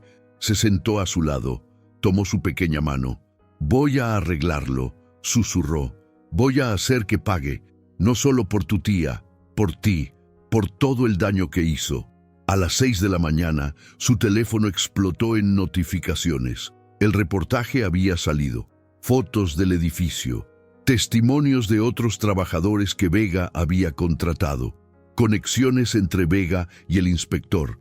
El titular era simple pero devastador: magnate de bienes raíces acusado de homicidio negligente y corrupción oficial. Su teléfono sonó. Era un número privado. «Veo que has estado ocupado», dijo Vega. Su voz ya no era suave, era puro acero. «La verdad sale a la luz», respondió Otavio. «Tu verdad, tu versión, mi versión es diferente. Tu versión es mentira. Tal vez, pero tengo abogados que pueden convertir mentiras en verdad durante años. Mientras tanto, ¿sabes qué sucede? La gente se olvida, los intereses cambian, los fiscales se retiran y los hombres como yo, Otavio, siempre ganamos. No esta vez. ¿No? Déjame preguntarte algo. ¿Dónde está Viviane ahora?» El silencio fue ensordecedor. «Aquí», continuó Vega, «en coma, con daño cerebral probable. ¿Sabes qué dirá cuando despierte? Si es que despierta. Dirá que fue un accidente, porque fue un accidente, Otavio. Una niña traumatizada en una cama de un centro de acogida. Un accidente predecible. Confesar. ¿Confesar qué? ¿Que no hice nada? Es cierto. Yo no estuve allá. Yo no la empujé. Un accidente sucedió. Punto final». Otavio escuchó la verdad en esas palabras. Vega era demasiado inteligente. Había sido demasiado cuidadoso. La evidencia no lo conectaba directamente. No había órdenes de matar. No había instrucciones. Solo conocimiento. Solo silencio cómplice. «¿Qué quieres?», preguntó Otavio. «Quiero que te rindas. Quiero que retires el reportaje. Quiero que digas que fue todo un malentendido». «No. Entonces voy a destruirte completamente. Voy a asegurarme de que nunca vuelvas a hacer negocios, de que ningún banco te preste dinero, de que nadie en Madrid quiera verte. Ya estás haciendo eso». «No, eso fue diversión. Esto será diferente. Esto será personal. Y Otavio, cuando termine contigo, voy a asegurarme de que Viviane nunca pueda testificar contra nadie, porque nadie la va a creer. Una niña traumatizada, con daño cerebral, diciendo historias sobre conspiraciones. La gente nunca va a creer a alguien así». Otavio colgó. Sus manos temblaban, no de miedo, de rabia, de una rabia tan pura, tan clara, que supo exactamente lo que tenía que hacer. A las 10 de la mañana, Otavio estaba en la fiscalía con Laura, Héctor y Marcos. El fiscal los escuchó, examinó la evidencia, vio el video. «Es fuerte», dijo, «pero no es conclusivo. El equipo defectuoso sí, el negligencia sí, pero la conspiración, eso es más difícil de probar». «¿Y si el inspector confesa?», preguntó Laura. «Entonces todo cambia. Si el inspector dice que Vega sabía, que ordenó que no se reemplazara el equipo, que pagó para que los reportes desaparecieran, entonces tenemos un caso de homicidio. Vamos a traerlo», dijo Otavio. «¿Cómo? Ya lo sabré cuando llegue el momento». A las 3 de la tarde, Otavio estaba en la puerta de la casa del inspector Carlos, un lugar elegante, seguro, protegido. El hogar de un hombre que había hecho dinero fácil haciendo cosas malas. Tocó la puerta. Una mujer abrió, esposa del inspector. Sus ojos mostraron miedo inmediatamente. «¿Dónde está Carlos?», preguntó Otavio. «No está aquí». «Sé dónde está. Va a estar viendo las noticias, viendo su carrera terminarse, viendo a Vega abandonarlo». La mujer no respondió. «Dile que voy a esperarlo. Dile que tengo una propuesta que probablemente le salvará la vida». Una hora después, el inspector Carlos llegó a casa. Vio a Otavio esperando en su sala. «¿Qué estás haciendo aquí?», preguntó. «Ofreciendo un trato. Confiesas, dices todo sobre Vega, y yo hago que la fiscalía sea amable contigo. Tal vez prisión domiciliaria en lugar de cárcel. Y si no, entonces Vega te abandona. Y yo me aseguro de que todos sepan que fuiste tú quien ordenó lo del equipo defectuoso, que fuiste tú quien aceptó el dinero, que fuiste tú quien borró los reportes. Vega dirá que fue todo idea tuya, y la gente lo va a creer, porque los hombres poderosos siempre culpan a los pequeños». El inspector se sentó. Sus manos temblaban. «Si hablo, Vega me mata», susurró. «Tal vez, pero si no hablas, la justicia te mata. Y además, te perderás. Una mejor que la otra. El inspector miró por la ventana, a su familia, a su vida construida sobre dinero sucio. Mañana, dijo finalmente, mañana hablo. Otavio salió de la casa, sabiendo que había ganado una batalla. Pero la guerra apenas comenzaba, y en el hospital Vivian seguía en coma, sin saber que toda su vida estaba siendo decidida por hombres en salas de espera. Lo que Otavio no sabía era que dentro de 24 horas algo sucedería que cambiaría absolutamente todo, algo que lo obligaría a cuestionarse si realmente quería justicia o simplemente venganza, algo que lo llevaría a enfrentarse no solo a Vega, sino a la verdad más oscura sobre sí mismo. Ricardo Vega estaba en su oficina cuando Otavio entró. No fue invitado, no pidió permiso. La seguridad intentó detenerlo, pero Laura iba con él. Una orden judicial de comparecencia. La ley estaba de su lado, al menos por ahora. Vega levantó la vista de su escritorio. No se veía asustado, se veía furioso. «¿Cómo te atreves a entrar a mi espacio de trabajo?», preguntó. «El inspector Carlos Confeso», respondió Otavio. El rostro de Vega no se movió, pero algo en sus ojos cambió. Una fracción de segundo, suficiente. «Confeso que todo, que sabía que el equipo estaba defectuoso, que tú le ordenaste que no lo reemplazara, que le pagaste para borrar los reportes de seguridad». Vega se reclinó en su silla. «El inspector Carlos es un mentiroso, y tú eres un idiota si crees que eso es suficiente». «¿Suficiente para qué?», preguntó Otavio. «Para algo, para nada, para lo que sea que crees que estamos haciendo aquí». Otavio se acercó al escritorio. «Una mujer murió, Ricardo. Marta Cortés, una mujer que trabajaba para ti, y su muerte no fue un accidente, fue negligencia, fue avaricia, fue un accidente», corrigió Vega, levantándose. «Y si no hubiera pasado, habría pasado algo más. Es lo que hace la gente pobre, Otavio. Se muere, se accidenta, se desaparece. Es lo que sucede cuando no tienes otra opción». Otavio sintió que la rabia lo consumía. Ella tenía un nombre, tenía una hija, tenía sueños, sí, y todos eran incompatibles con la realidad. La realidad es que ella era pobre, que estaba desesperada, que estaba dispuesta a limpiar ventanas en un edificio de lujo por dinero que no podía sostener su vida. La realidad es cruel, Otavio. Solo la gente como nosotros lo reconocemos. La gente como nosotros. Sí, tú viniste de nada, como yo, pero en algún momento decidiste fingir que eras diferente, que tenías moral, que los pobres merecían mejor.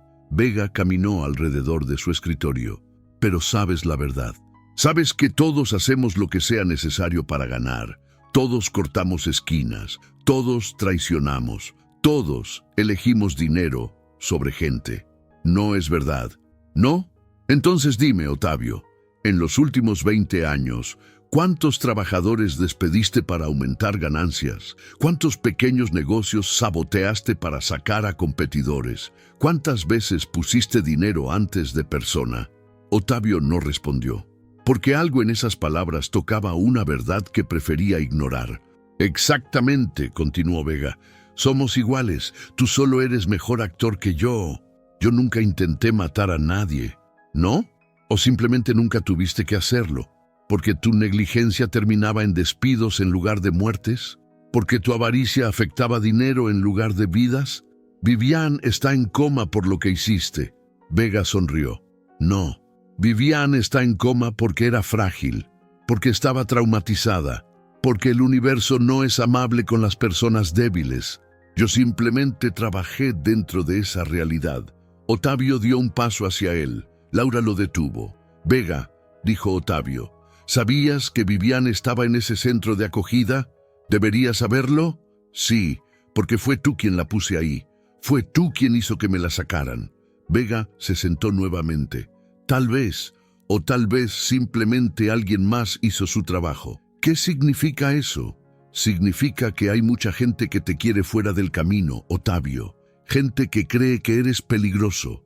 Gente que piensa que lo que estás haciendo es amenazante». «¿Quién?», preguntó Laura bruscamente. Vega la miró. Abogada. Bonito traje, pero fuera de su liga. La gente importante no se mete en estas cosas. Simplemente suceden. ¿Qué sucede?, preguntó Ottavio. Accidentes, situaciones, problemas que se resuelven sin intervención directa.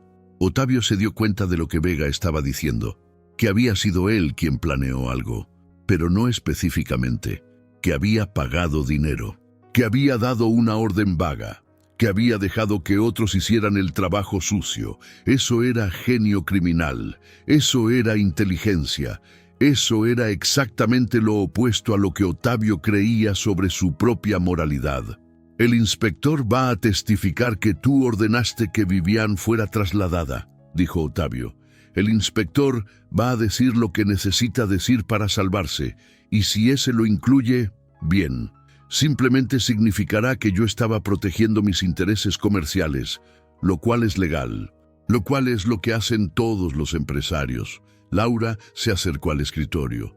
Usted está admitiendo culpabilidad en frente de testigos. ¿Culpabilidad de qué? De ser inteligente, de jugar el juego mejor que otros. Abogada, sé que estudió Derecho. Entonces, sabe que nada de lo que estoy diciendo es criminalmente incriminatorio. Estoy ofreciendo filosofía, opiniones, comentarios sobre cómo funciona el mundo. Ottavio sintió que el piso se movía bajo sus pies, porque Vega tenía razón. Técnicamente no había dicho nada que pudiera ser usado en corte. Había sido cuidadoso, abogado en su lenguaje, protegido por la ambigüedad. ¿Sabes cuál es tu problema, Ottavio?, continuó Vega. Que crees que la verdad importa, que crees que si simplemente expones lo que pasó, la gente lo entenderá, que la justicia prevendrá. Pero no funciona así.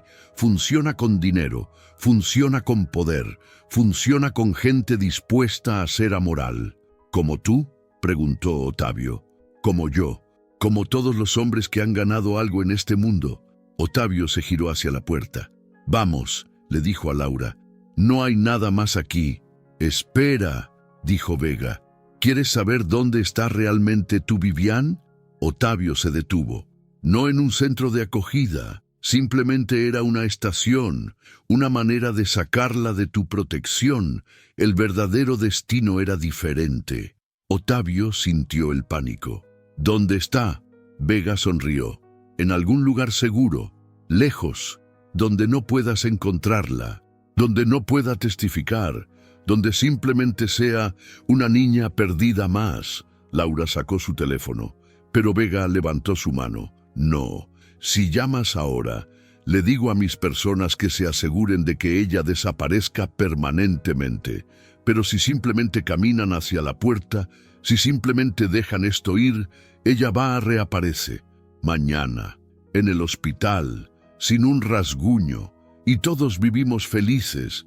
Yo aquí, tú con tu niña, la verdad enterrada como debería estar. Ottavio se quedó paralizado, porque ahora comprendía exactamente lo que Vega era capaz de hacer. Comprendía que no importaba cuánta evidencia tuviera, que no importaba cuántos periodistas escribieran, que no importaba cuánta verdad expusiera, porque Vega tenía algo que Ottavio no podía soportar perder. Tenía a Vivian. Ottavio estaba en el pasillo cuando su teléfono sonó. El inspector Carlos, su voz temblaba. No puedo hablar mucho tiempo, susurró, pero lo que dije sobre confesar sobre Vega, eso no es todo. ¿Qué quieres decir? Vega es solo la cara.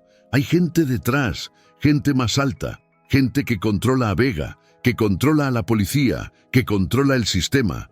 Ottavio se detuvo en el pasillo. ¿Qué tipo de gente? No puedo decirte por teléfono, pero Ottavio, lo que pasó con Vivian no fue simplemente porque Vega quería silenciarla, fue porque encaja en un perfil. ¿Qué perfil? Una niña sola, sin familia, sin documentos que importan, sin nadie que la busque realmente.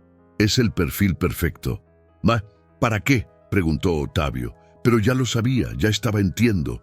Vivian no está perdida, está siendo evaluada. Ottavio casi se cae. Laura lo sostuvo. ¿Quién está haciendo esto?, preguntó. La red, es lo que la llama, no es un lugar, es un sistema, es... Carlos respiró profundamente. Es un lugar donde desaparecen niños, Otavio, y nadie pregunta. La línea se cortó. Otavio llamó a Laura. Llamemos a la policía. Ahora. Espera. Si hacemos eso sin saber qué estamos acusando, nos van a cerrar. Y si alguien en la policía está involucrado, le estaríamos avisando a exactamente la gente que queremos evitar. Otavio entró a su auto. Condujo directo al hospital. Vivian seguía en coma, pero ahora Otavio miraba su habitación diferente. Miraba las máquinas, los monitores, las puertas. ¿Estaban allí para protegerla o para mantenerla contenida? El doctor entró. ¿Cómo está?, preguntó Otavio. Estable, aunque es extraño. ¿Qué?, preguntó Otavio alarmado. Que no ha despertado. Con el tipo de trauma que tiene, esperaría que ya estuviera consciente o que mostrara signos de despertar. Pero nada, es como si estuviera en un sueño muy profundo. Otavio se acercó a Vivian. La examinó cuidadosamente. Luego vio algo, un pequeño tubo en su brazo que no parecía estar conectado a ningún monitor. Un tubo que parecía estar suministrando algo. Llamó a Laura. ¿Vino alguien a revisar sus medicinas?, preguntó. ¿Qué? ¿Cuándo? Hace una hora. Dijo que era del laboratorio, que necesitaban hacer pruebas. Laura llegó al hospital en 15 minutos. Se fue directa a hablar con el administrador. ¿Quién fue al cuarto de Vivian?, preguntó. Un técnico, del laboratorio. Muéstrame el registro. El registro estaba vago. Un nombre falso. Credenciales que no se verificaban. Un técnico fantasma. Alguien la está manteniendo en coma, dijo Laura. De propósito. Otavio se sintió como si el mundo se desmoronara. No solo habían tomado a Vivian, la estaban preparando. ¿Para qué? No sabía, pero estaban siendo deliberados, estratégicos. Esa noche, Héctor vino a buscarlo. ¿Dónde estabas?, preguntó Otavio. He estado intentando llamarte. Escondido, porque descubrí algo y no sabía si podía confiar en nadie. Se sentaron en el auto de Otavio. Felipe, dijo Héctor, el trabajador social, no trabaja para servicios sociales. ¿Qué? Es una fachada. Trabaja para una organización, una que mueve niños, que los toma del sistema, que los pone en lugares donde nadie pregunta qué pasó con ellos. ¿Cómo lo sabes? Porque mi hermana trabajaba en servicios sociales. Hace 5 años ella vio algo, un patrón, niños que entraban al sistema y luego desaparecían. Denunció a alguien. Una semana después, ella murió. Un accidente de auto, sola, en una carretera donde nunca conducía. Otavio no podía respirar. Conozco a otras personas, continuó Héctor. Otras personas que perdieron a alguien, todos el mismo patrón. Denuncian, mueren, accidentes, suicidios, nada probable. ¿Y Vivian? Vivian es su última adquisición, porque encaja perfectamente. Una niña sin familia, sin documentación clara, una niña que fue colocada en un centro de acogida por un trabajador social corruptado, una niña cuya desaparición puede ser explicada como un accidente en el camino, una fuga, una tragedia, pero no un crimen. Otavio salió del auto, caminó, no sabía hacia dónde, solo necesitaba moverse, necesitaba hacer algo. Entonces lo llamaron. Laura, acabo de hablar con el fiscal. Dice que el caso contra Vega se está disolviendo, que el inspector Carlos se retractó, que dice que la evidencia no es confiable, que fue presionado. ¿Por quién? Eso es lo perturbador. Carlos dice que fue presionado por gente que ni siquiera sabe sus nombres, que lo contactaron a través de terceros, que si no se retractaba, pasaría algo malo, algo muy malo. Otavio volvió al auto. Miró a Héctor. ¿Cuántos?, preguntó. ¿Cuántos qué? ¿Cuántos niños han desaparecido? Héctor no respondió inmediatamente. Cientos, posiblemente miles, durante años, decenas, quizás más. No hay registro exacto, porque el sistema está diseñado para que no haya registros. Eso fue cuando Otavio comprendió la verdadera magnitud de lo que estaba enfrentando. No era un hombre, No era un rival comercial, era un sistema, una máquina invisible que devoraba a los vulnerables y los convertía en nada. Y Vivian estaba dentro de esa máquina. Fue cuando Ottavio recibió un mensaje de un número desconocido. Una foto. Viviane, despierta, asustada, en una habitación que no reconocía, con gente que no mostraban sus caras. El mensaje decía una cosa: si hablas, ella desaparece. Si sigues, ella desaparece. Si no haces exactamente lo que te diremos, ella desaparece. Tienes 24 horas para decidir qué importa más, tu venganza o su vida. Lo que Ottavio no sabía era que Vivian estaba consciente, que el coma había sido simulado, que todo este tiempo ella había estado siendo preparada para una decisión, y que esa decisión iba a revelar verdades sobre él mismo que lo destruirían. Ottavio hizo una cosa que no había hecho en años. Pidió ayuda, llamó a Marcos, a Laura, a Rosa, a Héctor, los reunió en su casa, les mostró la foto, les contó todo lo que había descubierto. ¿Qué hacemos?, preguntó Rosa. No podemos ir a la policía, no sabemos quién está involucrado. Podemos falsificar que retiramos los cargos contra Vega, sugirió Marcos. Eso compraría tiempo, pero no nos da a Vivian. Ottavio miró a Héctor. Tú dijiste que conocías gente que perdió a alguien. ¿Pueden ayudar? Héctor asintió lentamente. Hay un grupo. Llevan años investigando. Tienen conexiones. No en el gobierno, en la calle, en lugares donde las redes se rompen. A las 3 de la mañana, Ottavio estaba en una bodega abandonada en las afueras de Madrid. 20 personas, madres, padres, hermanos, todos buscando, todos en duelo. Una mujer se acercó. María, su hija había desaparecido hace 8 años. El trabajador social, dijo. Felipe, conocemos dónde opera, tiene una base, aquí. Mostró una dirección, un almacén viejo. Allá es donde llevan a los niños antes de trasladarlos. ¿Cuántos?, preguntó Ottavio. Ahora mismo, quizás 15. Vivian sería el más nuevo. Ottavio sintió que su cuerpo se movía por instinto, no por pensamiento, puro instinto. Fueron en autos, silenciosos. María conocía exactamente dónde estaban las cámaras, dónde estaban los guardias. Había planeado esto durante años. Entraron.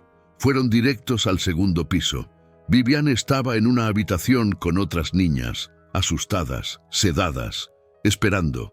Cuando vio a Ottavio, sus ojos se llenaron de lágrimas, reales, no actuadas. Pensé que no venías, susurró. Siempre voy a venir, respondió Ottavio. La sacó, la cargó. Su pequeño cuerpo temblaba contra él. Abajo la policía llegaba, no la que trabajaba para la red, la verdadera.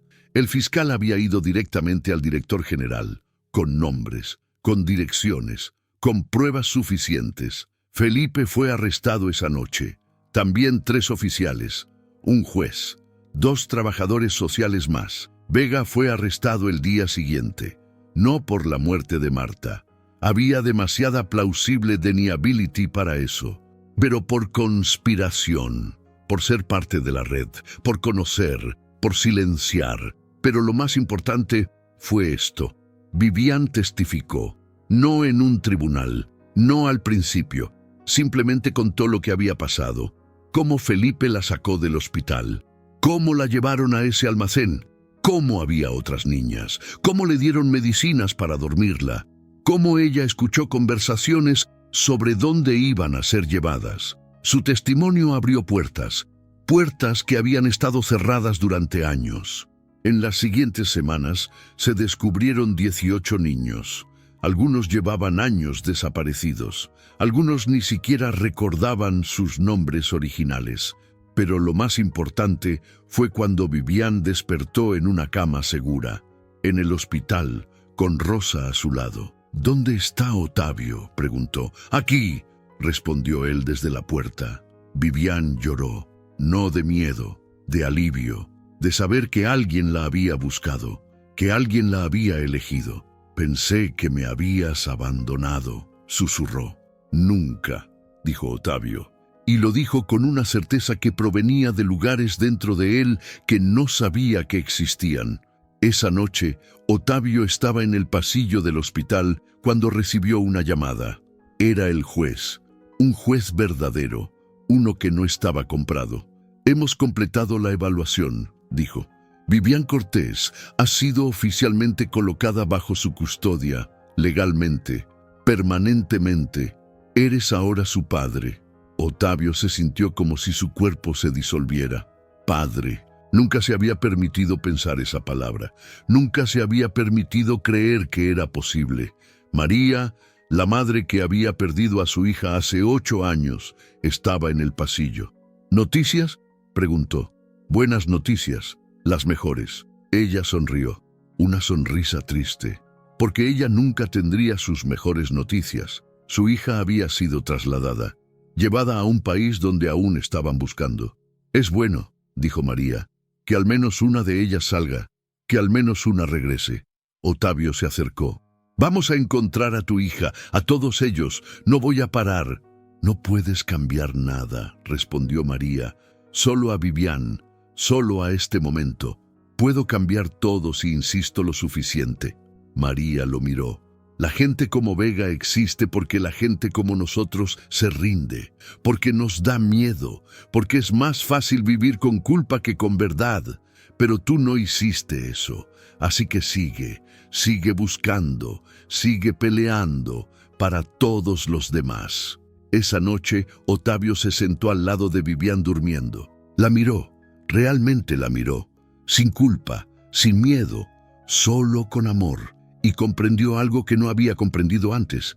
La justicia no era destruir a los malos. La justicia era salvar a los buenos. Era elegir, en cada momento, estar del lado de aquellos que no podían estarlo solos. Era elegir una y otra vez, hasta que el mundo comprendiera. 2 años después, Ottavio estaba en la fundación que había creado, Centro de Esperanza. Un lugar donde niños de la calle tenían acceso a educación, comida, seguridad. Vivian era ahora la cara de la fundación, adolescente, fuerte, pero aún con las cicatrices visibles en sus ojos. La investigación había resultado en 34 arrestos. Vega estaba cumpliendo 16 años. Felipe había confesado toda la operación. La red estaba siendo desmantelada lentamente, pieza por pieza. Pero había algo que no encajaba, algo que Ottavio nunca había logrado resolver completamente. ¿Por qué Vivian lo había elegido a él? ¿Cómo una niña de 10 años, durmiendo en las calles, había encontrado una revista con su foto exactamente en ese momento? Una noche, Vivian lo encontró en su oficina. «Necesito contarte algo», dijo. «¿Qué?», preguntó Ottavio. «Sobre la revista, sobre cómo la encontré». Ottavio se dio cuenta de que nunca lo había preguntado realmente. Simplemente aceptó el destino, la coincidencia. «Mi tía me la dio», continuó Vivian. «Una semana antes de morir». Ottavio sintió que algo se movía en su pecho. Ella dijo que si algo le pasaba, debía encontrarte, que eras una buena persona, que te reconocería por la foto. ¿Cómo tu tía Marta sabía de mí? Vivian sacó una carpeta, papeles viejos, cartas. Una de ellas estaba dirigida a Ottavio, no abierta, sellada hace más de 20 años, con su nombre de puño y letra que Ottavio reconoció inmediatamente. Era la escritura de su madre. Sus manos temblaban cuando abrió la carta. «Mi amor, si estás leyendo esto es porque he muerto. Probablemente fue un accidente, o tal vez no, pero lo importante es que tú continúes, que ayudes, que recuerdes de dónde viniste. Te dejé dinero, está escondido, búscalo cuando lo necesites, pero antes promete que lo usarás para salvar a otros, como tú fuiste salvado, como don Felipe me salvó a mí. Marta cuidará de esta carta. Si ve que lo necesitas, te la entregará. Te amo, tu madre». Ottavio casi no podía respirar. «¿Tu tía Marta?», preguntó. «¿Ella conocía a mi madre?» «Eran amigas desde hace mucho. Tu mamá ayudó a mi tía cuando su hermano murió. Le dio dinero, le dio trabajo, le dio esperanza. Cuando tu mamá enfermó, mi tía le prometió que cuidaría de ti si algo te pasaba. Pero tú ya estabas grande, ya eras rico, así que ella simplemente guardó la carta y esperó. ¿Esperó qué? El momento correcto, cuando la bondad que tu mamá plantó en ti necesitaría germinar, cuando tú tendrías que elegir entre vengar a tu rival o salvar a una niña. Otavio se derrumbó, no en pánico, en comprensión. Toda su vida, toda su búsqueda de justicia, toda su lucha contra Vega, no había sido coincidencia, había sido destino, herencia, el legado de una madre que había muerto cuando él era niño, una madre que creía que la bondad era lo único que importaba. ¿Sabía tu tía que Vega era responsable de su muerte?, preguntó Otavio. No, ella simplemente cayó, o al menos eso es lo que pensó al principio.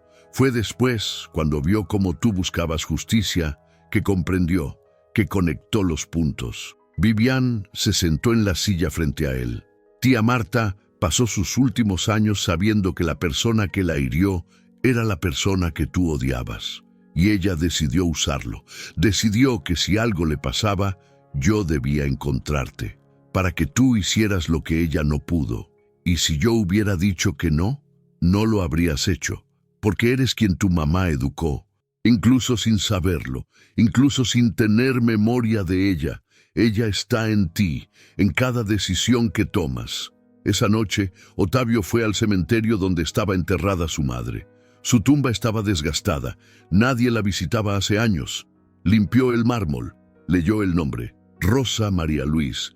Murió a los 32 años, dejó un hijo que ahora tenía 38, se sentó en el pasto y lloró, no solo por ella, por todo, por el camino, por las decisiones, por la manera en que el universo teje las cosas sin que lo sepamos. Al día siguiente, Otavio renunció a su empresa de moda, vendió sus acciones. La fundación se convirtió en su vida completa. Vivian fue a la universidad, estudió justicia social, trabajó con Otavio expandiendo el Centro de Esperanza. Ahora había 5 ubicaciones, 300 niños siendo salvados cada año. 3 años después, Otavio recibió una visita inesperada. El inspector Carlos, el que había confesar, el que había sido presionado, había cumplido su sentencia, estaba libre, se veía roto, gastado. Quería disculparme, dijo. Quería que supieras que fue la peor decisión de mi vida, aceptar dinero de Vega, hacer lo que hice. ¿Por qué viniste?, preguntó Otavio. Porque necesitaba saber si realmente cambió, si tu fundación es real, si la gente realmente puede cambiar. Otavio lo miró. ¿Quieres trabajar aquí? Carlos parpadeó. ¿Qué? Trabajar aquí, ayudar a estos niños. Si estás dispuesto a pasar el resto de tu vida reparando lo que quebrantaste, hay un lugar para ti. Carlos lloró. Literalmente lloró en la oficina de Otavio. Esa noche, Vivian y Otavio estaban en el techo del centro, mirando la ciudad, mirando Madrid. ¿Crees que fue destino?, preguntó Vivian. ¿O fue solo coincidencia? Creo que el destino es cuando suficientemente gente elige hacer lo correcto, cuando suficientemente personas dicen no, cuando suficientemente personas se aman. Como tu mamá te amó, como tu tía te amó, como Rosa nos ama a ambos, como el universo insiste en que nos amemos unos a otros, incluso cuando todo dice que no deberíamos. Vivian tomó la mano de Otavio, padre e hija, no por biología, por elección, por lucha, por amor. En el tribunal, Vega está cumpliendo su sentencia. La red fue desmantelada. Pero Otavio sabe que siempre habrá más redes, siempre habrá más personas como Vega, siempre habrá más niños en peligro. Pero ahora hay una diferencia. Ahora hay un centro de esperanza. Ahora hay gente que se rehúsa a olvidar, que se rehúsa a rendirse. Y esa es la verdadera justicia.